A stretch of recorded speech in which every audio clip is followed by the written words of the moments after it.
은 시편 8편의 말씀입니다. 우리 드라마 성경으로 함께 묵상하시겠습니다. 다윗의 인도자를 따라 깃딧에 맞춘 노래. 여호와 우리 주여, 주의 이름이 온 땅에 어찌 그리 아름다운지요. 주의 영광이 하늘을 덮었나이다. 주의 대적으로 말미암아 어린아이들과 젖먹이들의 입으로 권능을 세우시며 이는 원수들과 보복자들을 잠잠하게 하려 하심이니이다. 주의 손가락으로 만드신 주의 하늘과 주께서 베풀어 두신 달과 별들을 내가 보오니 사람이 무엇이기에 주께서 그를 생각하시며 인자가 무엇이기에 주께서 그를 돌보시나이까. 그를 하나님보다 조금 못하게 하시고 영화와 존귀로 관을 씌우셨나이다. 주의 손으로 만드신 것을 다스리게 하시고 만물을 그의 발 아래 두셨으니 곧 모든 소와 양과 들짐승이며 공중의 새와 바다의 물고기와 바닷길에 다니는 것이니이다. 여호와 우리 주여, 주의 이름이 온 땅에 어찌 그리 아름다운지요. 아멘. 할렐루야. 오늘도 이 새벽에 하나님의 영광과 또 하나님의 평안이 우리 모든 성도님들과 또 온라인을 통해 예배하시는 모든 성도님들께 함께 하시기를 주님의 이름으로 간절히 축원합니다. 이전에 막 안수를 받고 이제 전도사에서 목사가 됐을 때 청년들과 함께 백두산으로 비전 트립을 간 적이 있어요. 가는 길에 가이드분이 그러시더라고요. 백두산에 100번 올라야 천지를 2번 볼 수 있다고. 백두산이래요. 그만큼 이렇게 백두산에 가도 천지를 보기가 쉽지 않다라는 거죠. 그날도 청년들과 함께 힘들게 올랐는데 안개가 너무 심해서 천지가 안 보이는 거예요. 다들 아쉬워하고 있는데 갑자기 여기서 바람이 휙 부는데 마치 커튼이 거치듯 순식간에 안개가 확 거치면서 찬란한 햇빛 속에 천지가 나타났어요. 영상으로만, 사진으로 보던 그 천지가 있는데 정말 그 광경에 이렇게 심령이 압도가 되더라고요. 다들 탄성을 지르고 우리 관광객들도 소리 지르고 난리가 났어요. 사진 찍고. 근데 저절로 참 아름다워라 라는 찬양이 나오더라고요. 청년들하고 함께 거기서 작은 소리로 참 아름다워라 찬송하고 기도하고 내려왔는데 내려오면서도 이 감동이 가라앉질 않는 거예요. 하나님의 창조는 경이롭습니다. 그러다 보니까 하나님의 만들어 놓으신 놀라운 창조물을 보다가 하나님이 아니라 창조물을 숭배하는 잘못된 모습이 나타나기도 할 정도로 하나님이 만드신 것은 정말 경이롭고 정말 위대하죠. 초대교회에서는요, 자연을 보면서 하나님의 존재와 하나님의 섭리를 묵상하는 피조물 묵상이 굉장히 중요한 영성훈련의 방법이었어요. 참 아름다워라는, 우리가 야유 예배 가고 그럴 때도 찬송하지만 우리가 하나님이 정말 아니고서는 이게 불가능하구나를 체험할 때 우리는 하나님 앞에 저절로 찬송하게 되는 것을 경험할 때가 있죠. 오늘 시편 8편은 굉장히 유명한 찬양시입니다. 다윗의 시로 알려져 있고요. 또 하나님의 창조와 그 이름을 찬송하기 때문에 찬양시 또는 창조시로 분류되는 시입니다. 깃딧에 맞춘 노래라는 표제가 붙어 있는데요. 이 깃딧이 무엇인지는 정확하게 알려져 있지 않습니다. 아마 노래의 한 템포거나 아니면 악기 중에 하나일 것이다라고 추정이 되는데, 길지 않은 시인데도요, 정말 놀라운 은혜와 또 찬양이 담겨 있는 시죠. 우리는요, 하나님 앞에 하나님의 아름다우신 이름을 찬송하도록 부름받은 사람들이에요. 오늘 우리는 하나님께서 주신 사명, 내가 감당해야 될 찬양의 사명을 감당하고 있는지를 생각해 보아야 합니다. 또 오늘 말씀의 제목을 아름다우신 주의 이름, 정말 우리가 찬송할 그 주의 이름을 찬송하는 우리의 사명으로 함께 묵상을 나눠보려고 합니다. 먼저 우리는요, 하나님의 이름과 하나님의 영광을 찬송하는 사람들이죠. 다윗이 언제 이 시를 지었는지는 분명하지 않습니다.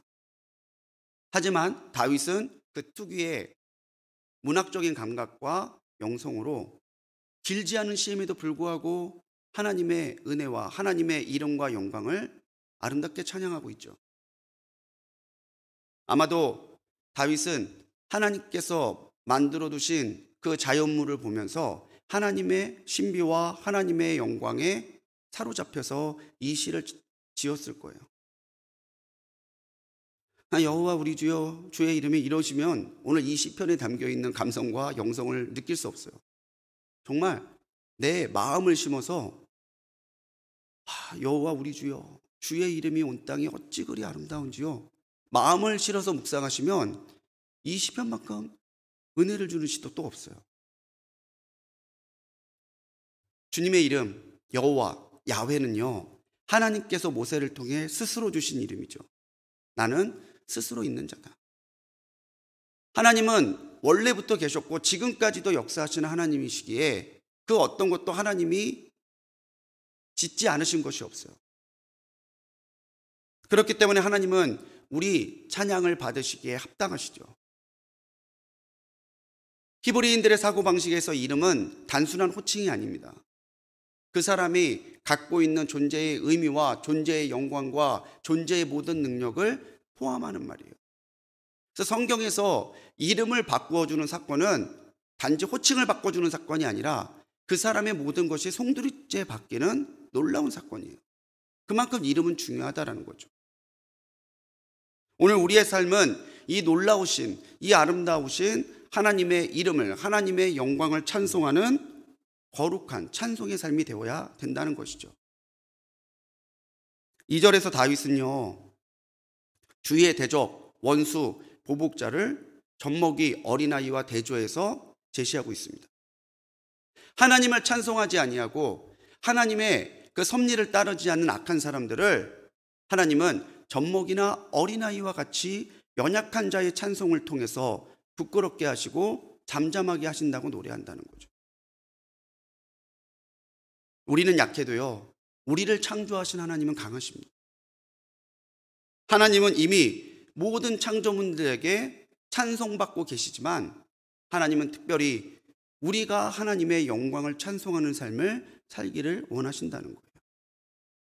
그래서 초대교회는 글로리아 데이, 하나님의 영광을 그 예배 가운데 늘 찬송했었어요. 하나님만이 영광받기에 합당하십니다. 모든 영광을 하나님 앞에 돌릴지어다. 그것이 초대교회 예배에 있어서 굉장히 중요했던 찬송의 내용이었다는 거죠. 하나님을 찬송할 때 우리의 영혼이 삽니다. 자꾸 내 마음이 위축되고 제가 두려움이 빠지고 내가 믿음에서 멀어지는 것 같으실 때 여러분, 그 감정과 그 상황에 함몰되거나 지지 마시고요, 찬송하십시오. 힘있게 찬송하시고 믿음으로 찬송하시면요, 찬송의 능력이 분명히 있어요. 영적인 전쟁 가운데 승리할 수 있고요, 사단이 우리를 틈타지 못해요. 아무 생각 없이 세상을 살다 보면 모든 것이 아무것도 아니지만 하나님을 묵상하고 찬송하며 세상을 살아가면요, 하나님의 은혜가 아닌 것이 없어요. 사랑하는 성도님들, 오늘 하루를 살아가면서 위대하신 하나님의 이름, 아름다우신 주의 이름을 찬송하는 우리의 사명으로 하나님을 기쁘시게 하는 성도님들이 되시기 바랍니다. 오늘 다윗처럼 우리는요, 하나님이 나의 존재를 세워주셨음에 감사하고 그 은혜를 찬송해야 돼요. 하나님의 존재를 영광스럽게 깨달으면 깨달을수록 우리는 한없이 겸손해져요. 하나님을 망각하면 한없이 교만해지는데 하나님을 기억하고 하나님을 묵상하면 한없이 겸손해지게 돼 있어요.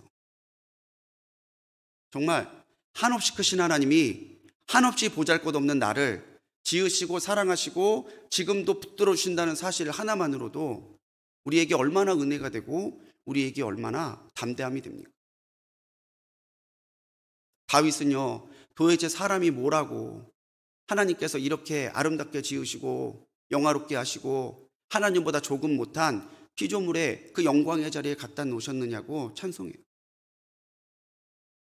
물론 그 안에는 다윗을 비롯한 하나님을 믿고 하나님을 찬송하는 모든 사람들이 포함되어 있죠. 우리 그런 생각할 때 있잖아요. 내가 뭐라고? 아니 내가 도대체 뭐라고 하나님이 이렇게 사랑하시고 하나님이 내 기도를 들어주시고 오늘도 이렇게 나와 함께 하시나? 내가 뭐라고? 다윗은 오늘 하나님이 돌보신다라고 하는데 이 돌보신다는 단어는 히브리어로 파카드라는 단어를 씁니다. 파카드. 이 파카드가 뭐냐면 전적으로 돌보는, 세심한 돌보는 그 돌봄을 말해요. 요만큼만 봐주고 저만큼만 봐주고 이게 아니라 한 사람을 온전하게 책임지는 그 온전하고 완전한 돌봄을 파카드라고 한다는 얘기죠. 도대체 하나님께서 내 어디가 이쁘셔서 하나님이 오늘 나를 이렇게 머리부터 발끝까지 나의 삶 전체의 아주 작은 부분까지 하나님이 다 살피시고 돌보시는지 우리가 그 사랑을 알게 되면 나의 존재를 지으시고 오늘도 나의 존재를 인도해 가시는 하나님의 은혜를 찬송하지 않을 수 없다는 거예요. 우리가요, 하나님 앞에서는 자존심을 내려놔야 돼요. 하나님, 제가 어떤 사람인지 아십니까? 어떤 사람인데요? 저는 제일 교양 없는 말이 그 말인 것 같아요. 내가 누군지 알아. 내가 누군지 알고. 하나님 앞에서 우리의 자존심은 내려놔야 돼요. 그게 겸손이죠. 하지만 세상 속에서 우리는 성도의 자존감은 가지고 살아가야 돼요. 내가 그래도 예수 믿는 사람인데, 내가 그래도 하나님의 자녀인데, 내가 이렇게 살면 안 되지. 내가 하나님의 자녀인데 내가 이렇게 살아야지. 하나님의 자녀로서의 자존감을 가지고 살아가는 것과 그렇지 않은 것은 분명히 달라요. 오늘 우리가 자존심으로 살고 있는지 자존감으로 살고 있는지 우리가 우리의 삶을 살펴보아야 될 텐데, 자존감은요 하나님 안에서만 세워주고요 하나님 안에서만 발견될 수 있어요. 하나님이 아닌 것에 나를 세우면 자존심이 돼요. 하지만 하나님 위에 나를 세우면 나의 조건과 나의 연약함과 나의 허물과 나의 한계와는 상관없이 나는 늘 하나님 앞에 믿음 가운데 서 있는 성도로서의 자존감을 세워갈 수 있다는 거죠. 나를 보면 위축되지만 하나님을 보면 담대해지고요, 어떠한 영적 전쟁에서도 지지 않을 수 있는 담대함과 힘을 하나님께 받을 수 있어요. 그래서 우리가 찬송하는 거예요. 나를 지으신 하나님을 찬송합니다. 나를 사랑하시고 내게 은혜 주신 하나님을 찬송합니다. 그 찬송이 오늘 나를 강하게 세우고 나를 물러서지 않는 용사와 같이 세운다라는 거죠. 하나님은 우리를 창조하셨고 우리를 위해 죽어주셨고 우리를 위해 부활하셨고 우리를 위해 다시 오실 우리의 하나님이세요. 주님이 죽으시면서까지 사랑했던 사람들이 우리들이고요, 바로 여러분들이에요.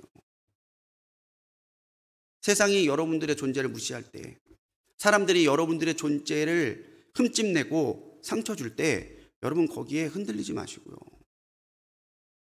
하나님 안에서 나의 자존감을 세워가십시오. 하나님, 내가 뭐라고 내게 이런 은혜를 주시고 영광을 주셨습니까? 나를 지으시고 나의 존재를 세워가신 하나님 한 분만을 찬송합니다. 그 찬송이 오늘도 우리를 지탱해가는 하나님의 은혜요 하나님의 능력이 될 줄 믿습니다. 오늘 시편 8편을 보면서요, 우리가 하나님 앞에 찬송해야 되는 것은 우리에게 사명을 주신 것에 찬송해야 돼요. 하나님이 왜 사람을 창조하셨는가? 다윗은 하나님이 우리를 창조하시고 영원하게 하신 이유가 창조하신 세상을 다스리라고 주신 것이다라는 것을 노래하고 있습니다. 창세기 1장 28절에서 하나님이 사람을 창조하시면서 말씀하시죠. 너희는 세상을 다스리라. 니네 맘대로 하라는 얘기가 아니라 하나님이 세우신 창조의 섭리를 지켜가는 건 그게 하나님이 주신 세상을 다스려가는 인간의 사명이에요. 그래서 유진 피터슨 목사님은 메시지 성경에서 오늘 이 시편 8편을 뭐라고 번역하냐면, 주님은 우리에게 손수 지으신 세상을 맡기시고 창조의 임무를 되새기게 하셨습니다. 이렇게 번역해요. 그러니까 우리가 지금 같이 읽은 말씀, 우리에게 손수 지으신 창조의 세계를 맡겨주셨어요.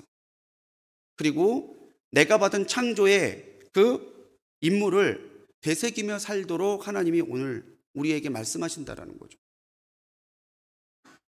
우리가 의미 있는 삶이 되는 건요, 하나님 안에서 우리가 감당해야 될 사명을 발견할 때예요.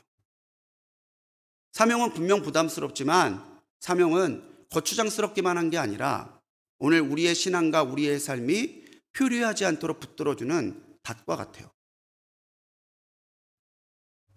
사명에 합당한 삶을 살면 우리는 내가 살아가고 존재하는 이유를 발견하고 감사와 기쁨 속에 살지만 나의 사명을 망각하게 되면 오늘 내가 왜 사는지 알 수 없는 허무함과 또 무력함과 두려움에 빠져서 의미 없는 삶으로 방황하게 된다는 거예요. 그래서 러시아의 유명한 대문호 톨스토이는 스스로의 사명을 아는 사람만이 자기의 가치를 알 수 있고 진정한 기독교인이 될 수 있다라고 말했어요.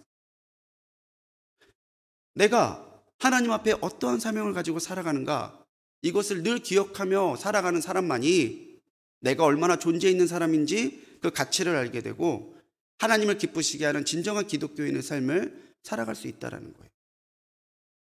그래서 기독교인과 사명은 뗄래야 뗄 수 없는 관계입니다. 이렇게 놀라우신 하나님께서 이렇게 놀라운 은혜를 주셨는데 내가 하나님한테 무엇을 드려야 되지? 이게 사명의 마음이에요. 우리가 감당하는 모든 것이 하나님 주신 것이다라고 생각한다면 오늘 우리가 감당하는 모든 것들이 다 하나님 주신 사명이에요. 가정도 사명이고요, 교회도 사명이고요, 직장도 사명이고요, 사업장도 사명이에요. 내가 오늘 무엇을 하든지 그냥 마지못해 죽지 못해 하는 게 아니라 거기에서 하나님을 높이고 하나님의 영광을 위해 한다면요, 오늘 여러분들 우리의 하루는 하나님의 사명을 감당하는 복된 하루가 될 수 있다는 거죠.